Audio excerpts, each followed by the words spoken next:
Radhe Krishna Radhe Krishna Radhe Krishna Radhe Radhe Krishna Radhe Krishna Radhe Radhe Radhe. Hello મિત્રો, કેમ છો? મજામાં? જય શ્રી કૃષ્ણ. મિત્રો, પરસોત્તમ મહિનો છે, બાળકો બહાર રમે છે. મને એવો વિચાર આવ્યો બાળકો માટે કંઈક હું જ્યુસ સરસ મજાનો બનાવું.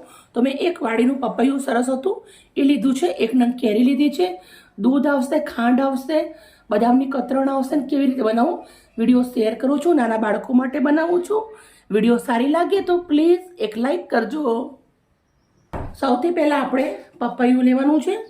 મિત્રો, આ કંઈ પણ કેમિકલ વગરનું પપૈયું છે, મસ્ત મજાનું. તો આપણે પપૈયાને આવી રીતે કટ કરી લેશું. આ ઝાડના ઉપર જ ડાયરેક્ટ પાકેલું છે, એટલે કંઈ પણ જાતનું કેમિકલ અંદર નથી નાખેલું. આવી રીતે બીજડા આપણે કાઢી લેવાના છે અને પપૈયાને આવી રીતે ચીર કરી લેવાની છે. પછી આપણે આવી રીતે એને છિલકા નીકાળી દઈશું પપૈયાના.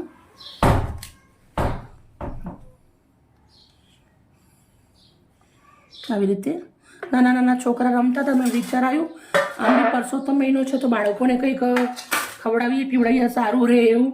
તો હું છોકરાઓ માટે આવી રીતના મસ્ત એક જ્યુસ બનાવું છું પપૈયા અને કેરીનો. આપણે બજારના અંદર જતા હોય ત્યારે કેરી રસ લેતા હોઈએ તો અંદર પપૈયાનો ભાગ આવતો જ હોય છે, પણ આપણે આજે ઘરે બંને મિક્સ કરી બનાવીએ છીએ. પપૈયું બી હેલ્થ માટે છોકરાઓને બહુ જ સરસ રહે. પેટ બહુ મસ્ત મજાનું મુલાયમ કરી દે, સાફ થઈ જાય અને એમનું જમેલું બી પચણ થઈ જાય પપૈયાથી. જ્યુસ પીવાથી તો બાળકોને એકદમ ધ્યાનમાં રાખી અને મસ્ત આપણે આવી રીતે બધું જ પપૈયું કટ કરી દઈશું. પપૈયું કટ થઈ ગયું છે તો આપણે કેરીને પણ આવી રીતના છોલી અને ભેગી કટ કરી લેવાની છે.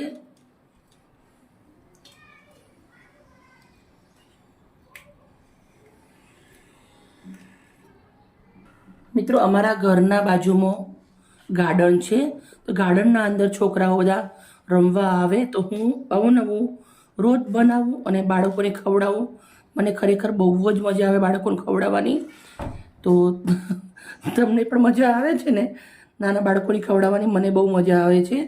તો આવી રીતે આપણે કેરી પણ કટ કરી લેવાની છે પપૈયા જોડે.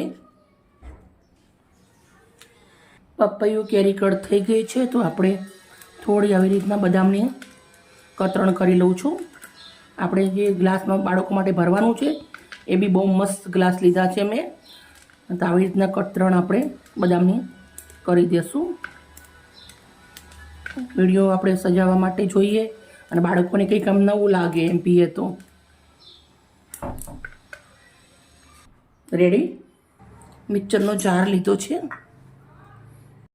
એના અંદર આપણે કેરી અને પપૈયું નાખી દેવાનું છે.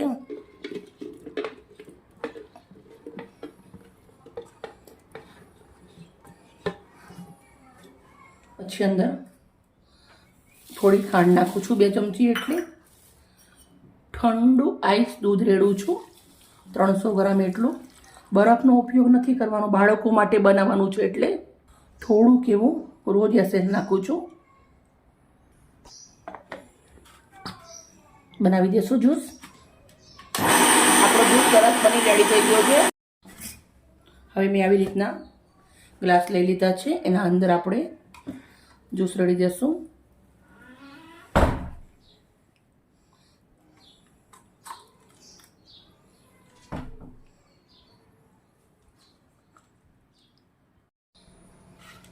હવે આપણે બદામની કતરણ નાખું છું.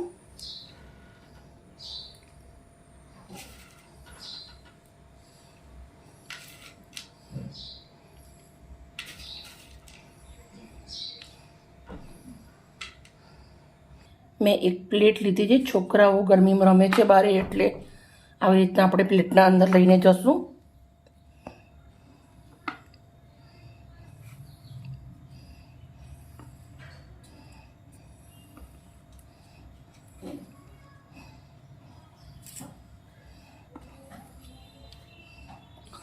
સરસ મજાનો બાળકો માટે જ્યુસ બનાવી અને રેડી કરી દીધો છે. ઓકે મિત્રો, બાય. કાલે મળી નવી રેસીપી સાથે. હું જાઉં છું નાના બાળકોને આપવા માટે. Bye bye.